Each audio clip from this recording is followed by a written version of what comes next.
Today's broadcast is brought to you by viewers like you. Become a member today and unlock exclusive content at patreon.com/NorthstarRadio.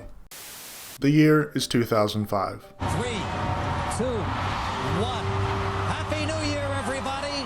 Happy 2005! Stephen Colbert, after being a long-running correspondent for The Daily Show since 1997, was granted his own show by the network, a spin-off of The Daily Show, The Colbert Report. This is The Colbert Report! And after 9 years of performing genius satire as a conservative pundit, he left Comedy Central to join the ranks of legends in primetime television. Many people were skeptical of how Stephen Colbert would do, transitioning from political satire to mainstream late-night television. He took over a beloved show, hosted for 22 years by a host with a cult-like following. So let's just say Stephen Colbert's skeptics may have had their doubts proven to them right before their eyes.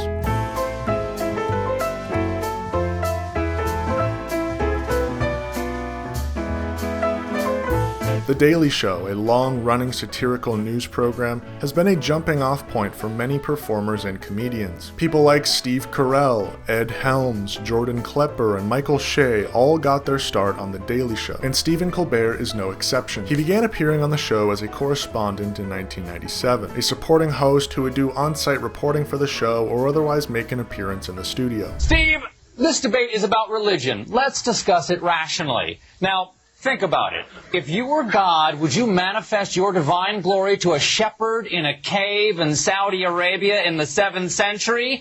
Or as the son of a carpenter in a manger in Judea in the year 0? Come on, use your mind. Stephen Colbert played many characters during his time on The Daily Show, one of them being a satirical play on a conservative pundit. But if freshness is your only requirement, why not point the camera at a newly minted turd? What about cinema verite, where at least you have dénouement, raison d'être, mise en scène? And over time, as this character became more and more prevalent on The Daily Show, it prompted Comedy Central to consider a possible spin-off, ultimately becoming The Colbert Report. You want the truth? You can't handle the truth. Stephen Colbert was unique in his unprecedented ability to play a character. On The Colbert Report, he interviewed countless right-wing pundits, the people he used his platform to make fun of. People like Bill O'Reilly, Newt Gingrich, Ann Coulter, and Sean Hannity were all victims of his performance. What is the culture war, and why is it so important? Well, the culture war is between secular progressives like yourself. I'm not a secular progressive, You're not? sir. No. I'm a deep religious man who will do anything you say. And some way, somehow, for all 9 years on The Colbert Report, he never broke character, even going as far as to play this conservative character even while speaking at a congressional hearing. America's farms are presently far too dependent on immigrant labor to pick our fruits and vegetables.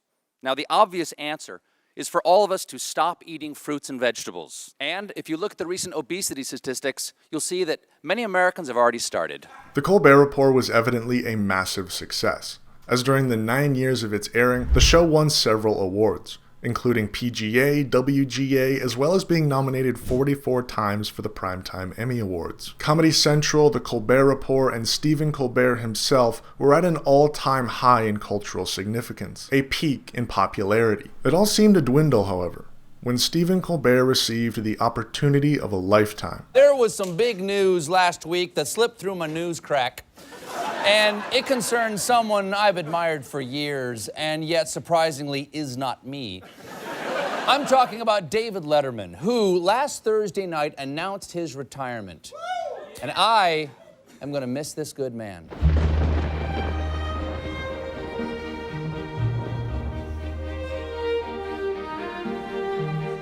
The Late Show, hosted by David Letterman, started in 1993. Airing on CBS, it was their version of The Tonight Show and Late Night on NBC. David Letterman has quite the history with NBC. Would you welcome, please, David Letterman. David?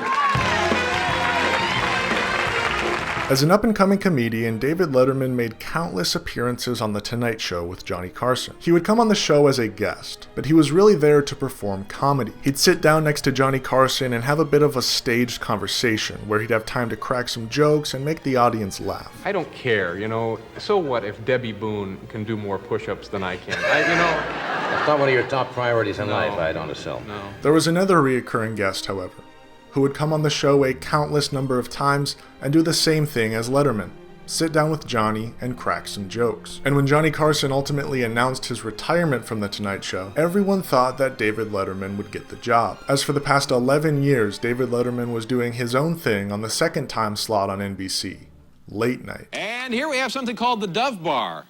And this, to me, says a whole lot about the commercialization of the society we're in. This is not soap. There's a warning sticker on that because you could get confused so easily, and the next thing you'd have a mouthful of soap, and it would just, my goodness. People are laughing like this. But to everyone's surprise, Jay Leno, the other frequent guest host and star of The Tonight Show, took over Johnny Carson's title and began hosting the show in 1992. Just how pissed off are you? Disappointed and blindsided by NBC, David Letterman decided to leave the network and make his own show on CBS, The Late Show. It's The Late Show with David Letterman! David Letterman would go on to host this show for the next 22 years, surpassing an unimaginable 4,000 episodes with the network. It was his show. He was the original host of The Late Show, an entire fan base dedicated to one man, not the show itself. But all good things must come to an end, and in 2015, David Letterman announced his retirement from The Late Show. Earlier today, the man who owns this network, Leslie Moonves, he and I have had a relationship for years and years and years, and we've had this conversation in the past, and we agreed that we would work together on this circumstance and the timing of this circumstance. And I phoned him just before the program and I said, Leslie, it's been great, you've been great, the network has been great, but I'm retiring. This is really? Yep. This is true. You actually did this? Yes, I did. I just want to reiterate my thanks and for the support from the network, all of the people who have worked here, all of the people in the theater, all the people on the staff, everybody at home. Thank you very much. And what this means now is that Paul and I can be married.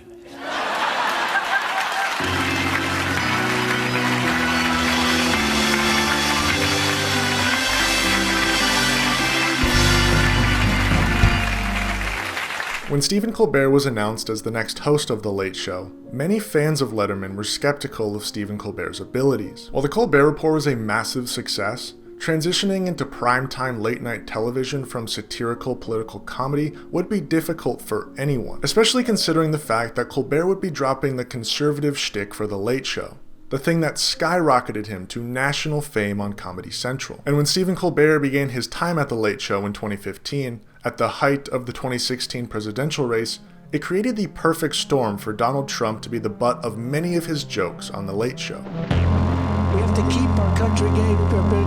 And to get hot, I got hairy legs that turn, that turn, Dot, dot, dot, dot, dot. Dot, dot, dot, dot, dot, dot, dot, dot, dot, dot. Dot, dot, dot, dot, dot, dot. Dot, dot, dot, dot, dot, dot. Stephen Colbert was one of the first late-night hosts to use his monologue to make fun of the Republican nominee. Unlike Jimmy Fallon or Conan O'Brien, who tend to avoid politics in their show, Colbert had just come off a massive political satire show, so he was in the perfect position to do so. But like any joke that hits the first time around, and then the second, and even the third, it eventually gets played out to the point that it no longer hits like it used to. And it's the joke teller's job to acknowledge this and move along to a different punchline. But for whatever reason, Stephen Colbert, along with every other mainstream comedian in the Trump era, couldn't seem to give up Orange Man bad. Eddie Burback illustrated this quite nicely. But my biggest concern and my biggest complaint with Colbert is the type of comedy that he does against Trump. Now, don't get me wrong. I hate the guy, all right? I like jokes about him, but as people on Twitter would say, there's this type of comedy that they call Orange Man bad that is so cringy. It's that type of, oh no, Cadet Bone Spur, you couldn't go to war in Vietnam because you were too busy eating cheeseburgers with your tiny hands. That shit makes me want to just take a leap out my window right here. It's pretty much the equivalent of the, are you triggered?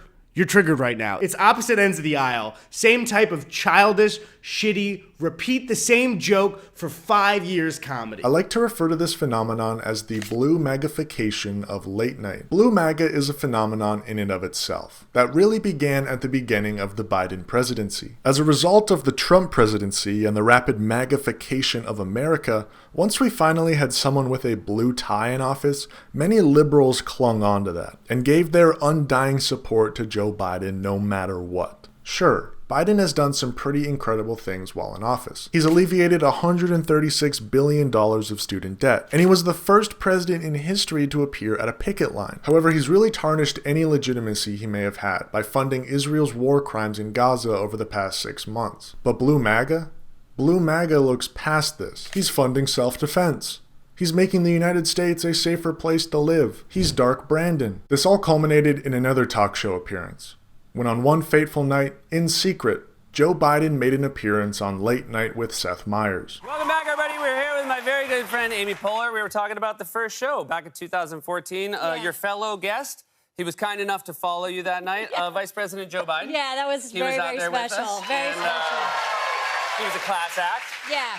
We did try to get him for our 10-year anniversary show. Obviously, he got a bigger job now, so he was unavailable. Oh, you couldn't get him? I couldn't get him, no. Oh, I could get him. Hey, Mr. President?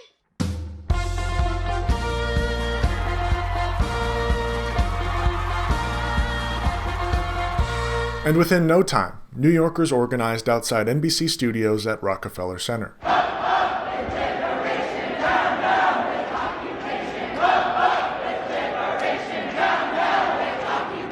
As predicted, it was quite the softball fest. Simple questions with simple answers meant to boost the morale of his supporters. But surprisingly, Seth Meyers did bring up Gaza. It's just with Biden's confusing half-assed response, there wasn't much of a follow-up. Every day we see these horrible images out of Gaza. Is there a path forward? Is there a safe future for the people who live there? There is a path forward with difficulty, but here's the path forward. Look, first of all, the hostages being held must be released.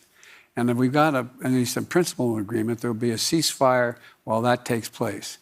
Ramadan's coming up, and there's been an agreement by the Israelis that they would not engage in activities during Ramadan as well, in order to give us time to get all the hostages out. That gives us time to begin to move in directions that a lot of Arab countries are prepared to move in. I think the only way Israel ultimately survives, and I make no bones about it. I get criticized for having said a long time ago, you need not be a Jew to be a Zionist. I'm a Zionist.